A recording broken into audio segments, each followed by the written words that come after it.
다 같이 기도하겠습니다. 사랑의 하나님 감사합니다. 오늘 새벽에도 저희들 주 앞으로 불러 모아주시고 하나님과 함께 오늘 하루도 동행하며 시작하게 해주셔서 감사합니다. 하나님을 더욱더 의지하고 사랑하며 저희들 살아가길 원합니다. 삶의 어떠한 일과 어려움을 만난다 할지라도 우리는 하나님의 백성임을 반드시 기억하여 하나님께서 허락하여 주시는 시험과 어려움을 이겨내는 능력을 경험하는 우리 모두가 될 수 있도록 하나님 축복하여 주시옵소서. 나와 함께 하시고 오늘도 나에게 힘 주시는 하나님의 능력을 우리 모두가 체험케 하시고 그를 통하여서 하나님이 진정한 우리의 아버지가 되시며 성령께서 인도하심이 나의 삶의 가장 큰 기쁨과 감사의 제목이 되어질 수 있도록 하나님 또한 축복하여 주시옵소서. 우리의 마음과 정성을 다하여 주 너의 하나님을 사랑해야 한다라고 우리에게 말씀하여 주셨습니다. 주님을 사랑하는 것처럼 또한 형제 자매를 사랑해야 한다 또한 말씀해 주셨습니다. 이 두 가지 우리에게 가장 큰 계명이라 허락하신 이 두 가지 계명을 저희들 늘 기억하며 살아갈 수 있도록 인도하여 주시고 이것을 행하기 어려운 순간에도 이것을 내 마음에서 떠나지 않게 하여 주시어서 우리가 조금씩이라도 하나님을 더욱더 닮아가고 예수를 닮아가고자 매일같이 변화되어지고 매일같이 거룩해지는 우리들의 삶이 될 수 있도록 주여 축복하여 주시옵소서. 오늘도 부족하여 주님 말씀 없이는 온전하게 살아갈 수 없기에 이 시간 하나님 말씀을 대합니다.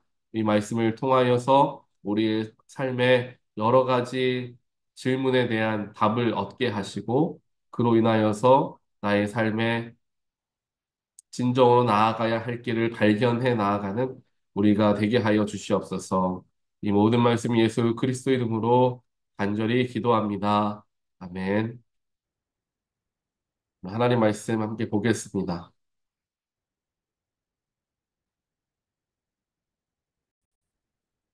오늘 말씀은 누가복음 10장 25절로 37절까지입니다.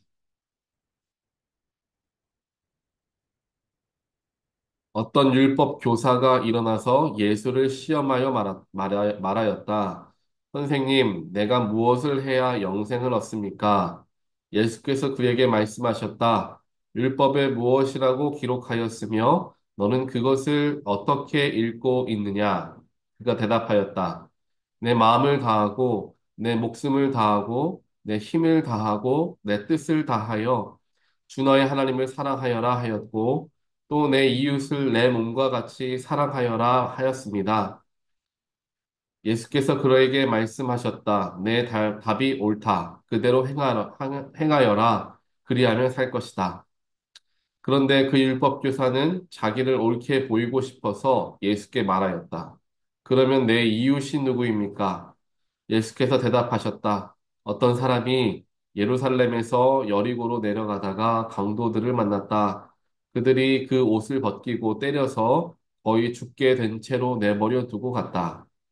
마침 어떤 제사장이 그 길로 내려가다가 사람을 보고 피하여 지나갔다. 이와 같이 레위 사람도 그곳에 이르러 그 사람을 보고 피하여 지나갔다.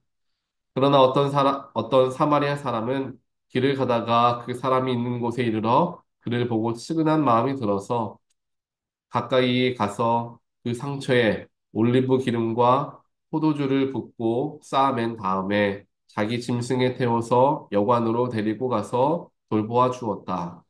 다음날 그는 두 데나리온을 꺼내서 여관 주인에게 주고 말하기를 이 사람을 돌보아 주십시오. 비용이 더 들면 내가 돌아오는 길에 갚겠습니다 하였다. 너는 이 세 사람 가운데서 누가 강도 만난 사람에게 이웃이 되어 주었다고 생각하느냐? 그가 대답하였다. 자비를 베푼 사람입니다. 예수께서 그에게 말씀하셨다. 가서 너도 이와 같이 하여라. 아멘.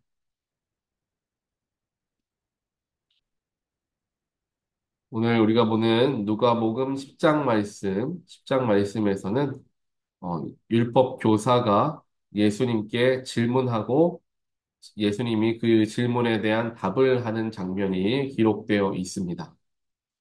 그런데 오늘 우리가 함께 읽었던 25절 시작하는 부분을 보니까 율법 교사가 일어나서 예수께 질문을 하는데 예수를 시험하여 말하였다라고 표현하고 있습니다. 즉, 어떠한 목적을 가지고 질문을 하고 있는 거예요. 그 질문이 정말 자신이 궁금해하는 질문이고 그 질문에 대한 답을 얻기 위해 예수께 물어본 것이 아니라 그 질문을 대답하는 것을 통해서 예수에게 어려운 일을 겪게 하기 위해서 한마디로 말꼬투리를 잡거나 신학적인 여러 가지 잘못된 것을 지적하려고 이런 식으로 예수를 시험하며 물었다라고 이제 기록을 하고 있죠. 거기에 대해서 이제 예수님께서 현명하게 답을 하십니다. 그 율법 교사의 질문이 무엇이었느냐면 영생을 위해서 어떻게 해야 합니까? 라는 질문이었습니다. 즉, 우리가 죽어서 천국에 들어가 하나님과 더불어 영혼의 삶을 살기 위해서 우리는 어떻게 해야 하는지 어찌 보면 굉장히 많은 하나님을 믿는 사람들에게 궁금한 질문일 수도 있죠. 하지만 그러한 부분들 속에서 답은 이미 어느 정도 나와 있었습니다. 왜냐하면 이 율법학자, 율법교사는 율법에 대해 너무나 잘 아는 사람이죠. 그것이 만약 하나님을 이제 막 깊이 있게 만나기 시작한 사람이라든지 정말 영적인 갈급함을 가지고 질문한 사람의 질문이었다면 당연히 거기에 대한 궁금함 속에서 질문을 던졌다라고 이해할 수 있겠지만 율법학자가 영생을 얻기 위한 방법이 성경에 어떻게 쓰여져 있는지 절대 모르지 않았을 거라는 거예요. 그러니까 예수님께서 바로 이제 반문하시죠. 대답을 하시는 게 아니라 이제 반문을 하십니다. 사실 심리학자들도 이야기하고 많은 사람들이 조언을 하는 게 무엇이냐면 누군가가 나에게 질문을 했는데 그 질문에 대한 의도가 불분명할 때 우리 율법학자는 분명히 이 질문을 아는데도 나한테 질문을 한다라는 느낌을 예수님은 당연히 받으셨을 거예요.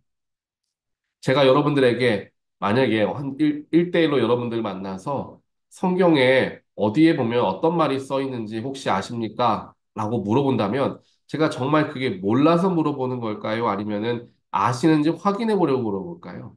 당연히 아시는지 확인해 보고 물어보겠죠. 예수님도 마찬가지예요. 율법학자가 다 알고 있는 것을 물어본다. 라는 것은 어떠한 의도가 그 속에 숨겨져 있다는 것을 예수님도 아시는 거죠.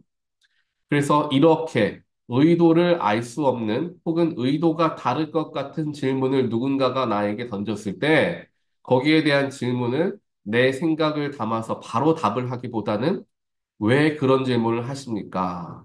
혹은 그 질문을 다른 말로 다시 한번 설명해 주시겠습니까? 또 그 질문에 대해서 당신은 또 어떻게 생각하십니까? 라고 틀어서 질문을 오히려 역으로 던지는 거죠. 내가 답을 하는 것이 아니라. 그랬을 때 두 번째, 세 번째 그 사람이 직접 자기의 입으로 이야기하게 하면서 그 사람의 의도를 알 수가 있다라는 거죠. 예수님이 그 방법을 하고 계시는 거예요. 너는 무엇이라고 생각하느냐? 율법에서, 너희가 잘 알고 있는 율법에서는 무엇라고 이야기하고 있느냐? 라고 반문해서 이야기하시며 그 율법교사의 시험을 피해 가시죠. 거기에 율법교사가 자기가 아는 거를 예수님이 질문하는 거예요. 또 많은 사람들이 그 자리에 같이 있었단 말이죠. 그래서 예수님이 물어보셨을 때 한순간의 지체함도 없이 자신이 알고 있는 율법 지식을 줄줄이 이야기를 하는 거예요. 그래서 모여 있는 사람들에게 보여주고 싶었던 거죠. 나는 율법을 잘 알고 영생을 얻으려면 성경에서 어떻게 이야기하는지 알고 있다라는 것을 증명하고 싶은 욕심을 예수님이 건드는 거예요. 그래서 율법에는 뭐라고 적혀 있습니까? 라고 물어보니 율법에는 이러이러하다라고 말합니다. 라고 율법학자가 본인의 욕심에 취해서 답을 해버림을 통하여 예수님의 답을 가지고 꼬리를 잡아 곤란하게 만들려고 했던 계획이 다 흐트러지고 말았죠. 그렇게 율법학자가 대답을 하기를 성경에 이야기하기를 내 마음을 다하고 목숨을 다하고 힘을 다하고 뜻을 다하여 주 너의 하나님을 사랑하고 내 이웃을 이와 같이 사랑하라 라고 하신 것이 바로 율법에서 이야기하는 것이고 이 가장 큰 계명인 율법을 따르는 것이 영생을 얻는 길입니다 라고 이제 예수님께 답을 하는 거예요. 이것이 이 당시에는 굉장히 옳은 답입니다. 왜냐하면 예수님께서 십자가를 지시기 이전까지 유대인들로 하여금 구원을 받을 수 있는, 영생을 얻을 수 있는 길은 율법을 온전하게 지키는 것을 통하여 그들에게 허락되어진 것이 하나님의 나라요, 또한 영생의 길이다라고 가르치고 있었어요. 율법이 그 역할을 하고 있었죠. 하지만 예수님께서 오심을 통하여서 율법이라는 모든 담이 허물어지고 율법을 오히려 완성시키시죠. 완성시키시면서 이제 율법을 통하여 구원을 얻는 게 아니라 예수를 통하여 구원을 얻는 길이 열리게 되었다라는 겁니다. 그래서 구약에서는 율법, 신약에 들어와서는 지금 현재까지 이르러서는 이제 예수 그리스도를 통하여 이제 우리가 영생의 길에 나아갈 수 있다라고 성경은 또 하나님은 우리에게 가르쳐 주고 계십니다. 그래서 이 당시에 율법 교사의 이 대답은 옳은 대답이죠. 그러면서 예수님께서도 그렇게 이야기하십니다. 28절에 이야기하기를 답이 옳다. 그대로 행하면 그대로 행하고 그렇게 살아라라고 예수님께서 말씀해 주십니다. 그런데 이 율법 교사가 아직도 정신을 차리지 못하고 자신이 대답을 잘 했다라는 것에 우쭐해서 또 자신이 잘났다라는 것을 더 보여주고 싶어서 예수님께 또 이야기를 합니다. 그렇다면 내 이웃은 누구입니까? 즉 율법에서 내 이웃을 내 몸과 같이 사랑하라 하였는데 내 이웃은 누구입니까? 라고 질문하는 거예요. 근데 여기에서 이 내 이웃은 누구입니까? 라는 표현 속에서 사실 유대인들이 당시에 자신들, 즉 유다라는 나라에게 허락하여 주신 하나님의 약속으로 말미암아 그들만이 하나님의 백성이라는 선민 의식을 갖고 있었죠. 그래서 그 선민 의식 때문에 다른 이방 사람들은 마치 개와 같이 여긴다라고 생각할 정도로 함께 밥도 먹지 않고 함께 대화조차 나누지 않으려고 했던 사람들이었습니다. 당연히 그들의 이웃은 누구이냐라고 질문했을 때 유대인들이다라고 그 율법학자는 생각하고 있었을 거예요. 하지만 예수님께서는 거기에서 그 문제만큼에서는 예수님의 생각을 직접 말씀하십니다. 왜냐하면 그 의도가 분명하게 드러났고 그 의도 속에서 이웃은 유대인이다라는 답을 원하고 있다라는 것을 알고 있었던 거예요. 하지만 예수님께서는 그 이웃이 유대인들만 속해 있지 않다라는 것을 가르쳐 주셔야만 했죠. 왜냐하면 예수님은 이 땅에 오신 이유가 유대인들만을 위해 오신 것이 아니라 온 인류를 위해 오신 것이기 때문에 그의 소명에 맞는 대답을 이제 하시며 비유로 설명을 하시는 내용이 이제 선한 사마리아인 내용이다. 이 선한 사마리아인에 대한 말씀의 내용은 아마 다들 잘 아실 것입니다. 강도 만나 죽어가는 사람, 그 사람을 보고 길거리에 이렇게 버려져 있었던 거죠. 제사장이 그 사람을 봤지만 그를 모른 채 했습니다. 당시 율법에 따르면 제사장들이 제사장들뿐만 아니죠. 유대인들이 어, 죽은 시체를 손으로 대면은 안 돼, 부정하게 됩니다.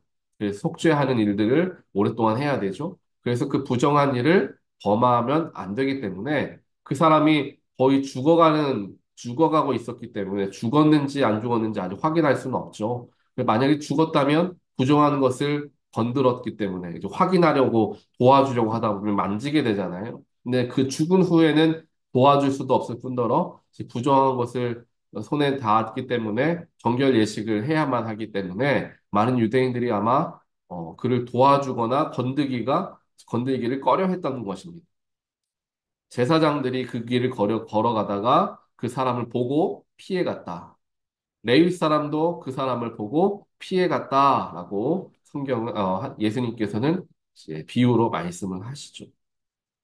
하지만 그 어떤 사마리아 사람이 길을 가다가 그 사람을 보고 측은한 마음이 들어서 그 사람을 기름으로 또 포도주로 부어서 상처를 치료해주고 여관에 가서 여관에 이렇게 돌보아 주게 하면서 그 여관 주인에게 여관 비용까지 지불해 주었다라고 이제 이야기를 이제 하시는 거죠. 즉, 이웃이라는 단어 속에 유대인이다, 이웃은 유대인이다라고 생각하고 있었던 그 고정관념을 깨워주기 위해서 너의 진짜 이웃은 누구이냐라고 예수님께서 물어보고 계시는 거예요. 너희들이 좋아하는 유대인들, 너희들이 한 나라 사람들이라고 생각하고 있는 그 유대인들은 당신을 절대로 도와주지 않는데 이방인이라고 생각했던 사람이 당신을 도와준다면 당신에게 있어서 누가 이웃이냐라고 물어보는 거예요. 이제까지는 선입견을 가지고 편견을 가지고 사람들을 바라보았는데 오히려 내가 선입견을 가진 사람들이 나를 돕는 역할을 감당한다면 누가 나에게 이웃이 되는가라는 것을 묻는 거죠. 또 더 나아가 율법학자에게 하나님, 예수님께서 질책을 하시는 것도 같이 곁들여져 있는 것이 율법을 따른다라는 것 때문에 죽은 자를 살리지 못하고 있다라고 한다면 그것이야말로 범죄하는 일이다라는 것을 예수님은 가르쳐 주기를 원하셨던 것입니다. 유대인들은 율법에 완전히 사로잡혀서 율법에 어긋나는 행동을 하기보다는 그 사람이 죽게 놔두는 게 낫다라고 여길 정도로 굉장히 율법에 얽매여 있었던 것을 알 수가 있습니다. 그렇기 때문에 율법에 어긋나는 행동을 하지 않으려 하다 보니까 다른 사람들에게 불쌍한 사람들을 돕지 못하는 일들이 생기게 된다면 하나님이 무엇을 더 기뻐하시겠느냐라고 이제 묻는 것과 마찬가지입니다. 우리 그리스도인들이 세상과 구별되어져야 하지만 세상 속에 더불어 또한 살아가야 하는 이유가 바로 여기에 담겨져 있습니다. 내 안은 거룩하게 살아가야 하는 사람들이지만 그렇다고 세상과 완전히 분리되어서 살아갈 수는 없다라는 것을 우리는 기억해야 하는 거죠. 하나님께서는 우리가 살아가는 인생의 모든 삶 속에서 함께 하시고 그 삶에 성령으로서 역사하신다라고 우리에게 약속해 주셨습니다. 그렇다면 우리가 살아가는 모든 곳이 또 내가 발을 딛는 모든 곳이 하나님이 함께 하시는 거룩한 곳이 되어진다라는 것입니다. 그렇기 때문에 우리가 만약에 오늘 강도 만나 죽어가고 있는 사람들을 돕기 위해서는 우리는 어디로 나아가야 하겠습니까? 그러한 사람들이 많은 곳, 즉, 오늘은 뭐 특별하게 비유로서 말씀하시지만 영적으로 죽어가는 사람들, 혹은 하나님을 잘 알지 못하는 사람들, 교회로부터 멀어져 있는 사람들에게 우리가 나아가야 되겠죠. 그런데 우리는 가끔씩 교회가 우리 신앙의 방주입니다라고 이야기하며 우리는 더욱더 교회에 모여서 세상으로부터 완전히 분리되어 하나님만 찬양하고 살아가야 합니다라고 이야기할 때가 있습니다. 하지만 그것은 온전한 답이 될 수가 없죠. 교회만 방주가 된다면 우리 교회에 들어온 사람만 이제 구원을 받게 되는 거예요. 하지만 세상에는 구원받지 못한 얼마나 많은 사람들이 있습니까? 그렇다면 예수를 믿는 사람들이 예수님께서 가장 원하시는 게 무엇입니까? 열매 맺는 것이죠. 복음을 전하는 것이고 생명을 살리는 것임을 우리에게 가르쳐 주셨는데 그 소명을 하지 않고 나만 영생 받으면 된다. 교회에만 모이자. 교회에서만 잘하자. 교회에서만 신앙인으로 살아가자. 세상에서는 그냥 내가 해야 될 일만 하면 살아가면 된다라고 생각한다면 세상과 교회가 완전히 분리되게 되는 거죠. 영과 속이 분리된 채로 살아가게 되기 때문에 그 단절함 속에서 우리가 어, 쉽게 빠질 수 있는 것이 이제 정죄하게 되는 일들을 하게 되는 거예요. 세상 사람들은 죄를 짓고 살아간다. 나는 그리스도인으로서 선하게 살아간다. 이렇게 이분법적으로 생각하게 되는 일들이 나오는 거죠. 그렇기에 죽어가는 사람들, 아직 하나님을 모르는 사람들에게 더 나아가 그들을 바라봐야 긍휼한 마음이 들게 되고 그들을 도울 수 있다는 것입니다. 우리가 선교지에 나아가 보면 잘 알지 않습니까? 평생 그냥 내 삶의 자리에서만 살아갈 때는 잘 느끼지 못하다가 어려운 나라 이런 곳에 어려운 곳에 가서 선교를 하다 보면 세상에 이렇게 어렵게 살아가는 사람들도 있구나라는 생각이 들며 그들을 향한 긍휼한 마음이 들게 되고 그들을 위해 내가 무엇을 할 수 있을까라는 고민들을 하게 된다라는 거죠. 긍휼한 마음이 가장 첫 번째 하나님이 우리에게 주시는 마음이 된다는 거예요. 오늘 지나가던 사마리아인에게 긍휼한 마음, 측은한 마음이 들었다라고 성경은 기록하고 있습니다. 그 마음 때문에 모든 도움이 시작되게 된 거죠. 그래서 우리 마음속에 타인을 긍휼히 여기는 마음, 측은히 여기는 마음이 있어야 돼요. 불쌍하게 생각할 수 있어야 된다는 거죠. 여러 가지 하나님을 몰라서 방탕하게 살아가는 사람을 보고 혹은 여러 가지 부족한 모습을 보이고 있는 사람들을 보면서 내 안에 측은한 마음이 들어야 돼요. 저 사람은 왜 저렇게 살아가고 있나? 정신 차리고 살아야지. 왜 저러나? 그 사람을 탓하는 마음. 그 사람은 왜 이렇게 인격적으로 덜 돼가지고 저렇게 살아가나? 그런 어, 정죄하는 마음보다 저 사람은 어떤 일을 겪었기에 저런 모습을 보일까? 저 사람은 삶이 어땠길래 저렇게 방탕하게 살아갈까? 그를 치근하게 여기는 마음이 들어올 때 하나님이 주시는 마음으로 그것을 받을 수가 있는 거죠. 오늘 말씀, 우리가 잘 아는 말씀이시긴 하지만, 우리가 그리스도인으로서 나 혼자 영생을 얻고 복음을 누리며 살아가면 된다라는 생각은 이제 뒤로 하고 이미 우리 모두는 구원받은 사람들이기 때문에 이제 한 명이라도 더 구원하고 한 명이라도 더 하나님 곁으로 모시고 나오는 일을 하는 것이 우리에게 맡겨진 일이다라는 것을 우리가 기억하고 더 나아가서 그들을 그렇게 도울 수 있는 것은 내 마음에 저 사람 참 안타깝다. 저 사람 참 측은하다. 라는 마음이 들 때 그것이 가능하다라는 것을 생각하시면서 다른 사람들에게 저 사람은 왜 그럴까? 내 기준으로 판단하기보다는 어떤 삶의 모습 때문에 어떤 것 때문에 저 사람은 저렇게 됐을까라는 측은한 마음을 가지려 노력하여 그들에게 도움의 손길을 줄 수 있는 그러한 어, 넉넉한 은혜와 믿음을 갖게 되는 저와 여러분의 삶이 되시기를 주님의 이름으로 간절히 축원드립니다. 같이 기도하겠습니다.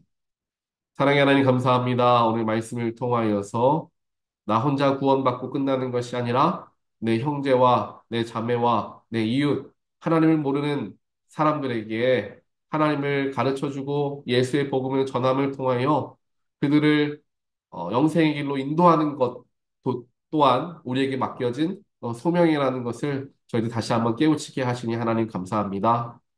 나에게 잘해주는 사람, 내 편에 서 있는 사람만이 내 이웃이 아니라 힘들어하고 어렵고 나와 별 상관없는 없어 보이는 그러한 사람들조차도 우리에게 이웃이라는 것을 기억하게 하여 주시어서 이웃을 향한 긍휼한 마음, 측은한 마음을 가질 수 있도록 성령께서 우리의 마음을 주장하여 주시옵소서. 그래서 내가 그 사람들을 돕고 그들을 돌보고 그들에게 복음을 전하여서 생명의 길로 인도하는 놀라운 일들을 감당할 수 있도록 주님 저희들을 구별하시고 또한 저희들에게 놀라운 하나님의 사랑과 은혜로 가득 채워 주시기를 간절히 소원합니다.